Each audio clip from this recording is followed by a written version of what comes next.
So இப்போ big pass ஹவுஸில் என்ன போயிட்டுருக்கு அப்படின்னா, அதாவது யார் இந்த சூப்பர் டீலக்ஸ் ஹவுஸ்க்கு போகணும், பிக் பாஸ் ஹவுஸ்க்கு போகணுங்கிறதுக்காக ஒரு டாஸ்க் வச்சிருக்காரு போல இருக்குது பிக் பாஸ். நான் அந்த இனிஷியல் போர்ஷன் கொஞ்சம் மிஸ் பண்ணிட்டேன். ஸோ அதுக்கு இப்போ வந்துன்னா சுபிக்ஷா போகிறாங்க, ரம்யாஜு போகல, பார்வதி போகிறாங்க, வியானா போகல. ஸோ இந்த போகாத கண்டஸ்டன்ஸ்க்கெல்லாம் கொஞ்சம் கடுப்பு, அதாவது நம்மளால் போக முடியலையே அப்படின்னு சொல்லிட்டு ரம்யாஜு ஏதோ சொல்லியிருப்பாங்க போல இருக்கு. அதுக்கு வந்துட்டு திவாகர் வந்து வாண்டடாக வந்து ஆஜராகிட்டு, அவர் எப்பயுமே ரம்யாஜுனாலே அவர் கொஞ்சம் ஓவராக தான் நிற்பார். ஸோ பயங்கரமாக அவர் சண்டை போட்டுட்ருக்காரு. அந்த டைமில் வந்து கானா வினோத் உள்ளே வராரு. உள்ளே வந்துட்டு அவரும் பேசுகிறாரு. 2 பேரும் பேசி ஒரு வாக்குவாதம் நடக்குது. நடக்கும்போது கானா வினோத் வந்துட்டு திவாகரை வந்துட்டு, ஹே நீ யார், நீ எதுக்கு உள்ளே வர, நீ உள்ளே வராத, நீ உள்ளே வராத, நீ பைத்தியம், நீ பைத்தியம் இப்படி சொல்கிறாரு. ஸோ இது வந்து கொஞ்சம் ஓவர் கான்ஃபிடென்ஸை தான் காட்டுது. ஏன்னா கானா வினோத் போன வாரம் வரைக்கும் நல்லா தான் இருந்தார். அந்த வாரம் அவருக்கு அப்ரிசியேஷன் கிடச்சதுனால அவர் கொஞ்சம் ஓவராக போகிறாரோ அப்படின்னு எனக்கு தோணுது.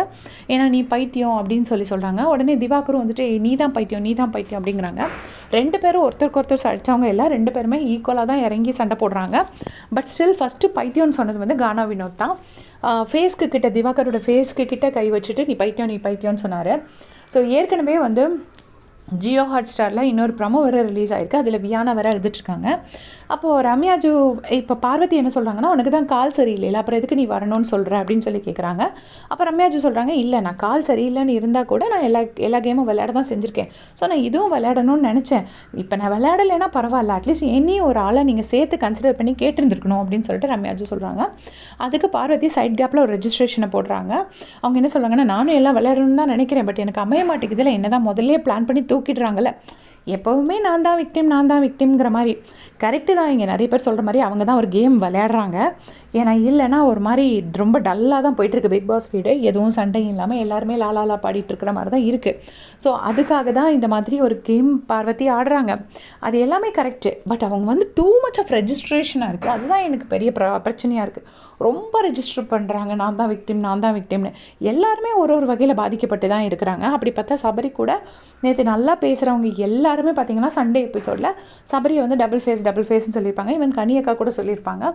ஸோ அவர் டபுள் ஃபேஸாக, அவர் கூட நல்லா பேசிட்டு திடீர்னு அவர் டபுள் ஃபேஸ்ன்னு சொன்னவங்களுக்கு டபுள் ஃபேஸானே நமக்கு டவுட்டாக இருக்குது. ஸோ இந்த மாதிரி தான் எல்லாருமே ஏதோ ஒரு வகையில் பாதிக்கப்பட தான் செய்கிறாங்க. அது ஏன் இவங்க மட்டும் ரம்யாஜுவை வந்து யாருமே மதிக்க மாட்டேன்றாங்க.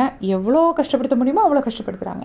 ஸோ ஒருத்தவங்க ஒரு வகையில் பாதிக்க தான் படுறாங்க. பட் பார்வதி வந்து நான் மட்டும் தான் பாதிக்கப்படுறேங்கிற மாதிரி ரெஜிஸ்டர் பண்ணிகிட்ருக்காங்க. அதுதான் எனக்கு ப்ராப்ளமாக இருக்குது. அப்புறம் வியானாக்கும் சுபிக்ஷா மேலே ஒரு சின்ன கோவம்.